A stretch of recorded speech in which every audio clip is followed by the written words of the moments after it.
उत्तर प्रदेश ने चुनाव की तरफ कदम बढ़ाए, तो उत्तर प्रदेश की सरकार ने, ये मुख्यमंत्री आदित्यनाथ की सरकार ने एक बहुत ही विराट विज्ञापन मुहिम की शुरुआत की। ये एक ऐसी विज्ञापन मुहिम थी जिसने 2004 में चुनाव से पहले अटल बिहारी वाजपेयी द्वारा चलाई गई इंडिया शाइनिंग विज्ञापन मुहिम को भी मात कर दिया। ये एक तरह से यूपी शाइनिंग की विज्ञापन मुहिम थी, जिसमें अखबारों में बहुत बड़े-बड़े विज्ञापन दिए गए। न केवल अखबारों में बहुत बड़े-बड़े विज्ञापन दिए गए, बल्कि उत्तर प्रदेश से बाहर पूरे भारत में, मैं तो दिल्ली में रहता हूं, दिल्ली की गलियों में, सड़कों पर आपने भी देखा होगा, चारों तरफ बिल्कुल। योगी आदित्यनाथ के ही शक्ल के बड़े-बड़े बोर्ड लगे हुए थे, और वो बोर्ड आज भी दिखाई पड़ जाते हैं। यहां तक कि विदेशी अखबारों में भी उनके विज्ञापन छपाए गए, अमेरिकी अखबारों में भी उनके विज्ञापन छपाए गए। बिल्कुल, बिल्कुल। यूपी शाइनिंग की मुहिम चलाई गई।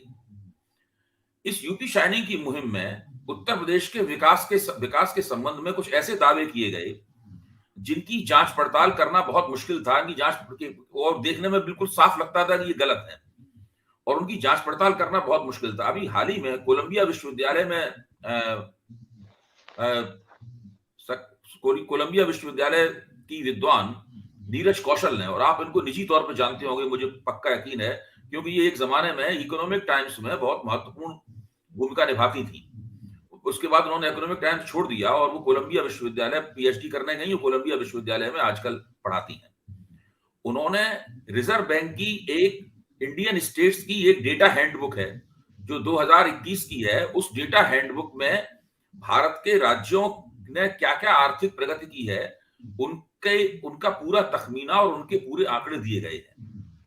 इस डेटा हैंडबुक के आंकड़ों का विश्लेषण किया है नीरज कौशल ने, और ये डेटा हैंडबुक बहुत दिनों से पत्रकारों के बीच में घूम रही थी, लेकिन नीरज कौशल ने इसमें बाजी मारी है और उन्होंने इसका विश्लेषण किया है। इस विश्लेषण पर जैसे ही निगाह डाली जाती है और उसमें हम देखते हैं कि उत्तर प्रदेश की स्थिति क्या है, जैसे ही ये पता लगाते हैं कि उत्तर प्रदेश की स्थिति क्या है, जो यूपी शाइनिंग मुहिम में विज्ञापनों में उत्तर प्रदेश के आर्थिक विकास के बारे में आदित्यनाथ सरकार ने जो दावे किए हैं, वो तमाम दावे एक एक करके झूठे साबित होने शुरू हो जाते हैं। अब दावा नंबर एक दावा यह किया गया है कि अपने शासनकाल के पहले 4 साल में उत्तर प्रदेश की अर्थव्यवस्था का आकार दोगुना हो गया। अब अगर उत्तर प्रदेश की अर्थव्यवस्था का आकार दोगुना होना है, तो उसके लिए जरूरी है कि 2021 में उत्तर प्रदेश की अर्थव्यवस्था 36% की दर से विकास करती, यानी उसकी वृद्धि दर 36% होती, और ये वो वर्ष है जबकि राष्ट्रीय अर्थव्यवस्था 7.3% की दर से सिकुड़ रही थी।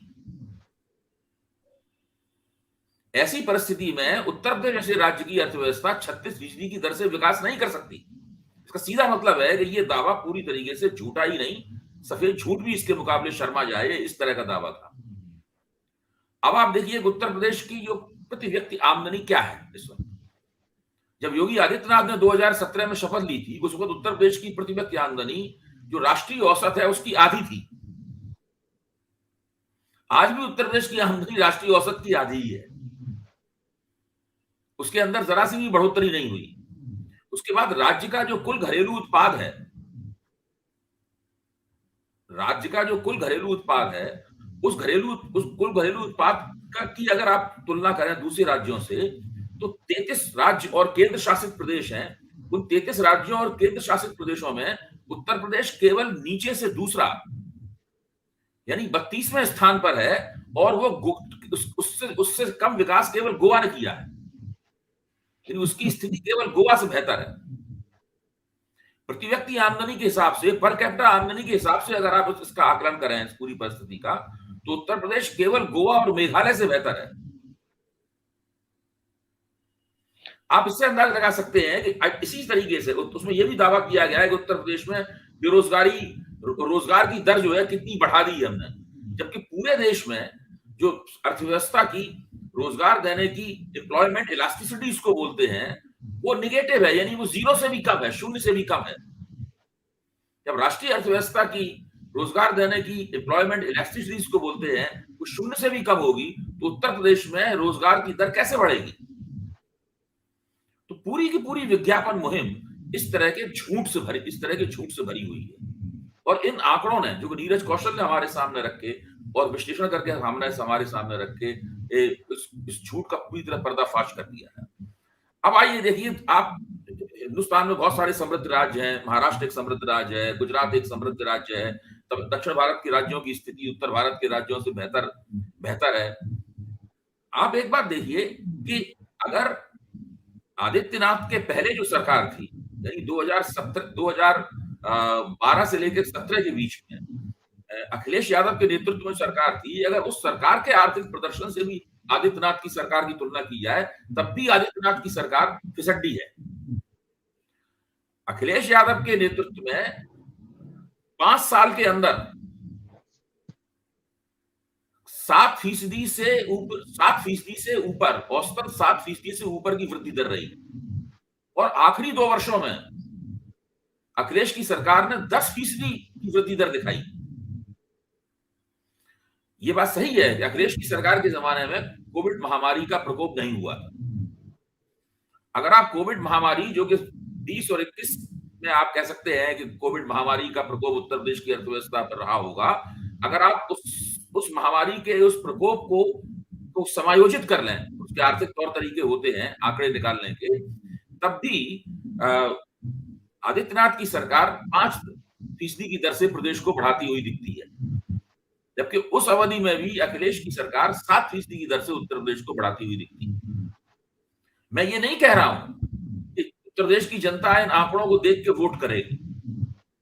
मैं सिर्फ कहना ये चाहता हूं कि उत्तर प्रदेश की जो आर्थिक बदहाली है, उस आर्थिक बदहाली का असर जगह-जगह दिखाई पड़ रहा है।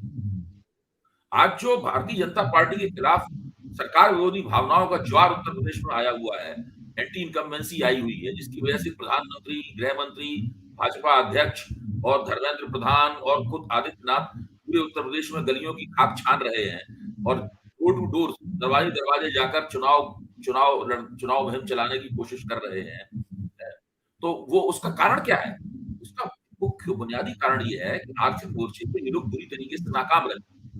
अगर वास्तव में उन्होंने आर्थिक मोर्चे पे कुछ किया होता, तो आज उन्हें चुनाव मुहिम शुरू होते ही अखिलेश के अब्बाजान 80 बनाम 20, मुगलों के खिलाफ लड़ाई, इस प्रकार की सांप्रदायिक फिक्रेबाजी न करनी पड़ती।